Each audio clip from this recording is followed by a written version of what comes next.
Please enjoy our feature presentation. The Little Green Dress presents Traditions and Legacies. Today's guest, Reverend Robert J. Brooks. Hi, Reverend Brooks. Hey, what's up, Kim? How you doing? I'm doing good. How you doing? I'm doing great. It's so good to see you. All right. I'm glad to be on with you. I love this. I love your broadcast. Thank you so much. Okay, well, introduce yourself. Well, welcome to Traditions and Legacies. So introduce yourself and tell everybody who you are. All right. I am Robert Brooks, the senior pastor of St. Peter's Missionary Baptist Church, located in West Orion, which is a subdivision of Miami-Dade, Florida. I am the proud father of 6 and grandfather of 9. I have been married to Betty Brooks now for 29 years. 29 years. Yes. And I am father of Kim's oldest daughter. Did you tell them? I did not tell them that. They do not know. There's Ashley right now. She's watching right now. Hey, Ash Pooley. All right. Hey. So yes, this is Ashley's dad, and we are still have been the best of friends since we met, basically. And I just want to thank you so much for doing this. And I just feel like I don't know, like we are both working in our purpose, and our paths are crossing again in a different way, in a more evolved way from, way back when. You said you've been married to Miss Betty Brooks for 30 years. That's how old Ashley is, and that's a long time. A year before, I was 29. 29 years. Well, that's still, a long time. Yeah? That's right, yeah. That's a long time. We met in Germany. Yes, ma'am. Wiesbaden, Germany. Went to war together. Yep. Went to war together. Gulf War. Huh? First Gulf War. Veterans of the First Gulf War. Well, all right. So since you've been home, have you cultivated any family traditions? Have I cultivated any family traditions? Yes. Hey, why you had to use the big word on it? Oh, no, I'm just kidding. Yes, I like to think so. It wasn't on purpose. I think it happened a little more naturally, and I believe my family tradition is faith. To be honest with you, we are people of faith. I know some people frown upon being raised a certain way, as if the Bible was forced on them. I hear that sometimes as a reason a person may use to not introduce faith to their child is, I want them to make their own decision. But that's not how it was in my family, and I embrace that. Sorry about that. Our tradition, the tradition in my family, the reason I said faith is because we are a people of faith. The one who rooted it most is my grandmother. She lived to be 100 years old, Mattie Span. God bless her. And what I mean by faith, I'm not talking about being church people, so to speak, but just knowing and honoring God is a part of how we're bred. Going to church is always a part of it, but living out your faith in your life, in where you live and what you do and where you work. Conversely, my grandson, who's here with us, he's 6 years old, and I didn't realize it until actually it was last night. It dawned on me as I prayed with him. He asked me to come and pray with him, before he went to bed. And normally, I pray and he'll repeat after me. And then I asked him, I said, "You have anything you want to say to God?" He said, "Yeah." So I go ahead. And he started praying. And I listened to him just tell God how he loved him. And he was talking to him the way I told, like a friend. It wasn't, and it showed me just how imperative it is to model what matters to you. And so I'm proud to say that's my family's tradition, is to be a people of faith. It's to trust a God that you can't see and know that he's there. I understand that. faith is a big part of my life as well. But I guess that's one of the major things that bonded us together is because of our trust and faith in the Lord, and especially in the circumstances that we were in. But even outside of that, I mean, just having faith, knowing that in any circumstance He's going to work it out. Even though sometimes I get like anxious because I forget that it's not my time, it's His time. So I just try to faith is a really big thing for me, because if I don't have it, then I feel lost without it, actually. So, Well, I did want to share. You know what I believe makes it. I believe it's uniquely impactful, specifically on my maternal side of the family. Specifically, it's two things that I know of, fact that I believe has impacted my direct family or generation. And one of them is my grandmother. Her father was born in slavery. She talked about it all the time. Her dad, he was born in slavery, and then her mom, she was half Blackfoot Indian, and so her mother's descendants were Blackfoot Indians that were here.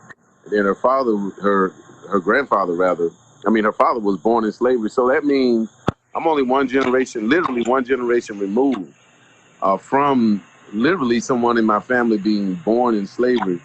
And I believe that living under those type of conditions, even what her great grandfather went through as a Blackfoot Indian in a time when they were being pushed out west, and considering that you have a choice of what to hold on to, or what kind of traditions to build during that time. And a lot of people develop a lot of, and there's a lot of different traditions in my family. But what I believe impact me more in how I'm raising the generation behind me is really just trusting God in tough times and celebrating God in good times. The tradition, I guess, would say, being a part of a ministry, uh, the gift that God has given you, making that a part of a larger body. That's what and that was instilled, and I love it.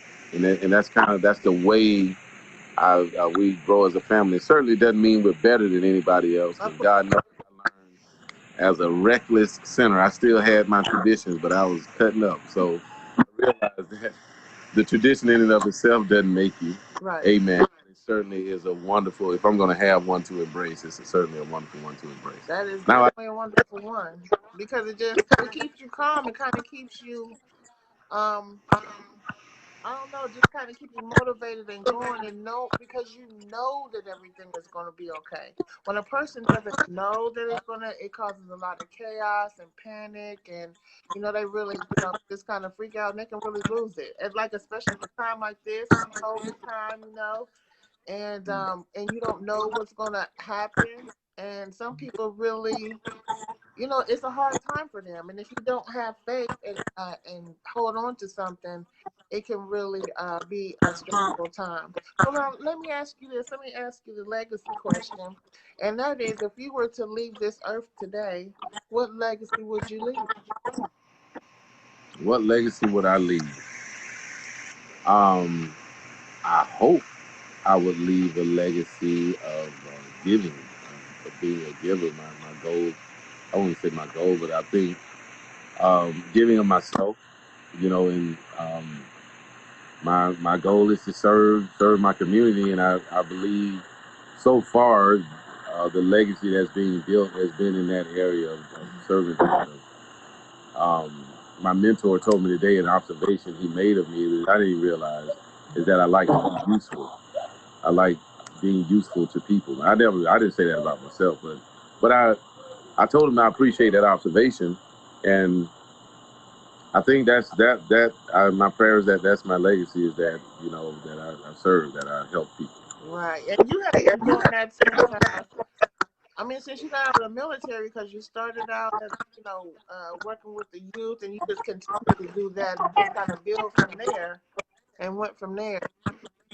That's awesome. That's awesome. I really applaud you. And I'm always watching, and I'm always praying for you and Mama Betty. Tell her I said hi, and make sure you give her a hug. Well, actually, just tell the whole family. I'm still trying to get down there. I've never been to Miami, and I still want to come and visit. I definitely want to come and visit your church, because I just want to. I never have. And I just think it would be a beautiful thing. And I just want to let you know that I'm proud of you, and just thank you. Just thank you for being a great dad. You're a great dad. Thank you, Kevin. Thank you for what you're doing. I love the book. Keep up the good work. I love the story behind the book, and just keep doing what you're doing. More and more people are going to tune in and check out what you're doing, especially if you have people like David Oliver. You came on.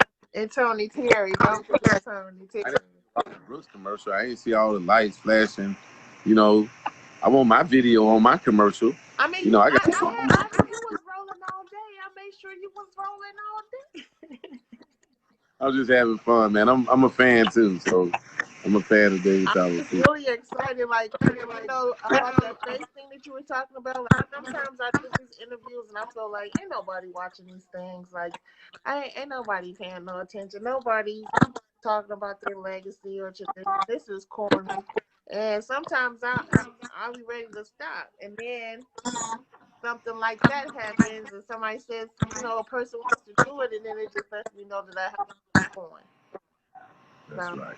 I have to keep going. So all family is watching. Make sure you tell everybody hi before we get off here. Oh, hi everybody. I Dave's don't know who. watching, and Ashley and a couple of people from the church are watching. I don't know if you can see the people scrolling. No, I see a number 4. Huh? Well, hi people. Well, thank you so much, Pastor, for sharing with me. And I'm going to re-air this again, and I'll let you know, and I'll put it up on your wall. Do you have any websites or anything you want to say for Sunday, or We do a live virtual stream 7:30 a.m. and 10:45 a.m. on St. Pete, Miami. On YouTube, you can find us on YouTube at St. Pete. Oh, y'all YouTubing now? Y'all YouTubing now? Yes, ma'am. I didn't know you didn't realize that. It's St. Missionary Baptist Church on YouTube, and on Facebook we have a. You go to the YouTube channel, you can go back and review a whole lot of them. I hope you enjoy them. We also broadcast a live Bible study and prayer service on Wednesday evenings. Prayer is from 6 to 7, and from 7 until about 8 is our Bible study. Okay. Thank you so much. All right. All Thank you right. for having me. Thank you so much, and I'll talk to you soon, and I love you. Love you. Have a wonderful week. You too as well. Bye-bye.